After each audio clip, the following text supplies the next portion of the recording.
What's the story, Morning Glory? What's the word, Hummingbird? Thank you so much for clicking on my channel and for joining me for this review. Not even a review, just a quick little conversation about the Real Housewives of Potomac. So I don't even know what season. I know it's episode 1. The only reason why I'm even giving this show the time of day as far as, talking about it on my channel, because I'm not done dragging Juan and Robin Dixon. So that's the only reason why. I've done some videos on Juan and his legal issue at, is it Coppin University? I talked about that in a video. I've talked about Robin on her Watch What Happens Live segment where she was just, I don't know what she was doing there, because y'all, to tell you the truth, in my opinion, I think that Juan and Robin are lying about Juan having this supposed encounter with this woman at the hotel. I think they're lying about it. And I think the reason why they're lying is because they need the money. Juan lost his job at Coppin University, or whatever it's called, Coppin College University. I don't know what it is. And Robin, all she has is the show. I don't know how her hats are doing, but they may not be doing well enough for her to forego a Bravo check. So I felt like, with how Bravo has been handing out pink slips left and right, people are getting fired, entire casts are being replaced, like New York. Because of all this stuff going on at Bravo, I think maybe Robin felt like maybe her job was in jeopardy. And because she doesn't really have a strong storyline other than when are you and Juan going to get married, and that's played and tired and boring. So I think that this whole affair thing, or whatever we want to call it, that Juan had with this woman at the hotel, I don't think it's true. I think they made the story up, her and Juan. I think that they hired this woman or asked this woman to, put it out there that her and Juan did something at the hotel. They hooked up at the hotel. She had the receipt to prove it. Now Juan comes back talking about how he was just being a good Samaritan, just a good old citizen trying to help out, his fellow man in paying for a hotel room. The reason why I don't think it's true is because Robin is not playing the dumb wife very well. Her whole antics of, so what do you want me to do? You want me to just to divorce him? What do you want me to do? We've already talked about it. We already dealt with it. What do you want me to do? It's not coming off as authentic. I don't believe that anybody, man, woman, or child, is this dumb to believe their husband when they say, I was just being a good Samaritan by helping this woman pay for a hotel room because she was stranded and nothing else is going. I don't think that happened. First of all, if it did happen, I just can't believe that Robin is this dumb. I don't think anybody is this dumb. Nobody is this dumb. So I think that they came up with this storyline to continue to get a Bravo check. And because normally Juan, he don't want nothing to do with this show. He doesn't want anything when he was being good, or when he wasn't out there cheating or paying for strange women's hotel rooms. We did not see hide or tail of Juan Dixon.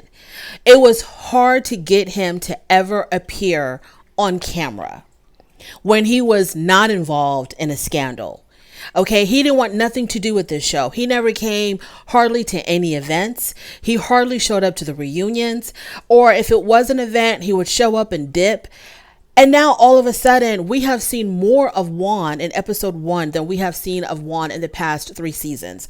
I'm not buying that this man, because I feel like if this man really was involved in something nefarious with another woman, he would not be on this show.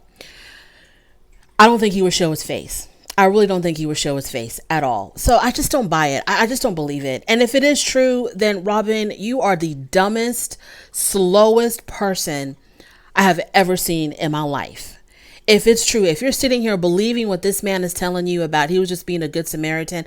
If this is true, Robin, if your husband was really up to no good and he comes home and he tells you this mess, and you want to come on camera and defend him and be like, Juan would never, because what he said, it was just so outrageous, it has to be true. He would come up with something more clever than that if he was lying. I just don't believe that you're this stupid, Robin. I just don't believe it. I think that you and Juan made up the story so you can have a storyline, so you can stay on the show, because Bravo was putting people on the chopping blocks, terminating careers left and right.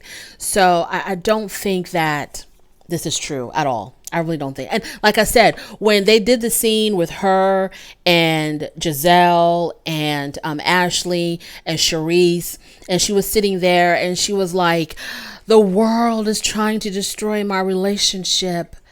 What do y'all want me to do? You want me to divorce him? It just didn't come off as authentic to me.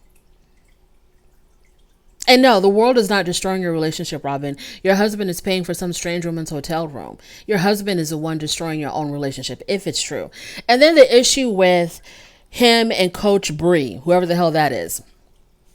With him and Coach Bree, of course, it's suspicious that you are going to a nail salon and you're going to go do laundry with your coworker. Because I don't expect, never, ever, ever, ever, in a gazillion years, it would never make sense to me for my husband to go to the nail salon with his coworker as she's getting her nails done. That would never make sense to me. And I would not buy that. That's why I don't think it's true. It's just too far-fetched to be true. Her talking about, oh, they're just coworkers. They've been friends. They've been working together way before, I don't know, the beginning of time. And so they were just, he went with her to the nails. No, I don't think Robin is a stupid. All of this is just total BS. Robin and Juan are on the verge of being broke once again. And so they had to do what they had to do to stay on TV. Moving on to Giselle. I don't believe Giselle and this new man in her life, this new young man. I don't believe it. I've never believed any of Giselle's relationship. The only relationship that Giselle had that came close to being somewhat believable, I don't even remember the man's name. It was whoever that guy was, the bald-headed guy who supposedly Monique Samuels had exposed that he was still with his wife or something. Whoever that man was, that's the only relationship that Giselle has been in that to me comes close to being somewhat real. Every other relationship Giselle has ever had has been completely fake and bogus to me. She must get her fake boyfriends from the same Rent-A-Man center that Kenya Moore gets hers, because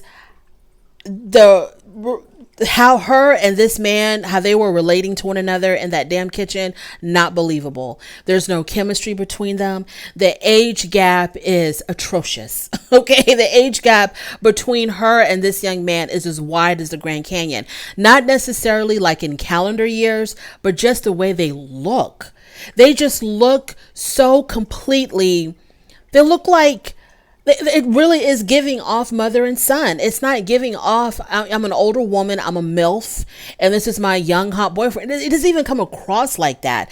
Did they even touch? They never even touched. There was no chemistry between them. It was just awful. And I was just so embarrassed for Giselle. I'm so embarrassed for Giselle because she's probably also worried about whether or not they're going to keep her on. Because, yes, she's an instigator. She plays more of a part than Robin does. But, Bravo needs to trim back on the fat. And it just doesn't make any sense to keep paying these women, these old broads, so much money. And they're not really giving anything other than trying to expose other people's business. That's not worth however much they're paying her for her to just try to talk about other people's marriages. And anyways, just like she made up that whole thing with Chris, Candace's husband, Chris, had a whole story about how he was trying to get with her or flirt with her or do something inappropriate with her. Just like all of that was fake. This whole relationship with this young man is fake. It is so fake. I'm not buying it. It's cringy as hell to watch. Look, Robin, Giselle, please. I can't.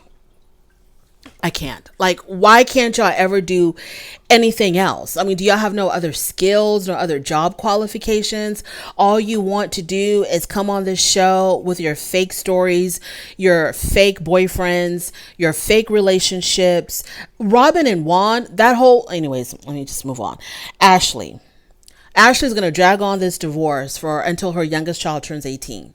I wouldn't be surprised if Ashley pops up with another baby by Michael Darby, because she is going to hang on to this man for dear life until her youngest child is 18 years old, because this is how she survives. This is how she survives with Michael's money, point blank, period. She is not in a rush to finalize this divorce. I'm pretty sure Michael Darby is. He wants to be done with her. He wants to be done with Bravo. He wants to just, go ahead and cut her a check and pay his child support and just be done with it all. But I think Ashley's just dragging on this divorce because as long as she is still legally his wife, I think she's entitled to certain monetary benefits. I don't really know. And then the fact that her kids nearly kill themselves on television. I don't understand how this was even permitted. I'm surprised that the camera crew, even though these are not their kids, it's not their responsibility, but there is no way that I would have been working on that camera crew and watching how her oldest son was on the countertop in the kitchen and pulling up his little brother by one arm to get on the countertop with him. And now they're both standing on the countertop so close to the edge. If I was working on that camera crew, I would have dropped the camera and ran to take care of the kids because Ashley for sure wasn't doing it. And then she turns around and she looks at them and she's like, boy, stop. I mean, like, your heart didn't skip a beat to see your kids, your very small kids, on the edge of the counter like that. Like, what was going on? That right there would have been alone if I was Michael Darby to try to get custody of my kids. That alone right there. But anyways, Ashley, she's just hanging on to this divorce. She is not trying to get a divorce from this man. And the fact that she was like, oh, and I like the fact that, his name is still on the deed. So if anything goes down, he can take care of it. Whatever, Ashley. You're still using this man for money. You're going to milk him dry. You're going to do whatever you can to not finalize this divorce because you still like the fact that this man is taking care of you. Moving on to Mia, another fraud. Mia presented herself as the owner. She presented herself as the owner of the joint. All of these chiropractic franchises are popping up everywhere. She presented herself as the owner, chief executive officer. She presented herself as the one who was large and in charge of the joint. Now, come to find out, she calls herself, now she's just a managing director, a marketing director. I'm just a marketing director. And now Gordon's brothers have stepped, and I've made a video about this too. Gordon's brothers, they have stepped up. They have cut off the cash flow and they're taking back the businesses.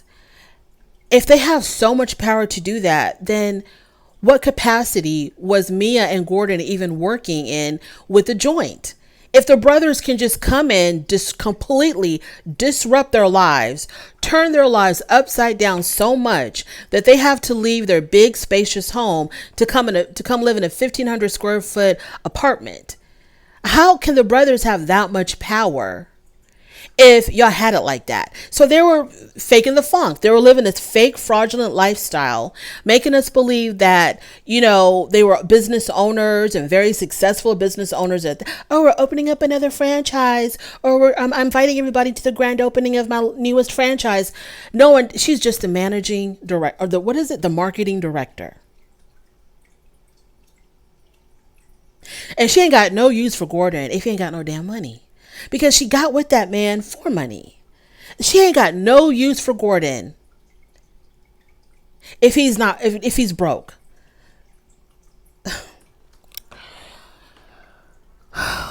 Candace. There's not much to say about Candace because I don't know. There's just not much. I mean, her career is taking off. She's doing well. She's still touring or doing her concerts or whatever. So Candace is doing the damn thing. She's staying in her lane, minding her own business, making her money. And only thing I got to say about Candace and Chris is that, Chris, I need you to be a little bit more rejuvenated. I don't know why Chris is looking so washed out. It's not as bad as it was last season and the season before, where you can clearly see that there was something bothering Chris. He was really going, not last season, but definitely the season before, I think it was. I don't remember. Well, he looked like, because look, I'm not going to diagnose anybody with anything, but every time we saw Chris, he had a drink in his damn hand. No matter what time of day or night it was, Chris had a drink in his damn hand. So I need him to kind of pep it up a little bit. There's just a little bit, Chris. You're looking very tired, very washed out. You're looking way older than your years. I need you to pep it up just a tad bit. You don't have to be on the level of some of these other housewife husbands, with the designer clothes and the $500 haircuts and all of that. But I need you just to pep it up just a tiny, tiny bit because you have a beautiful, gorgeous, young wife who looks like, she's about to take off.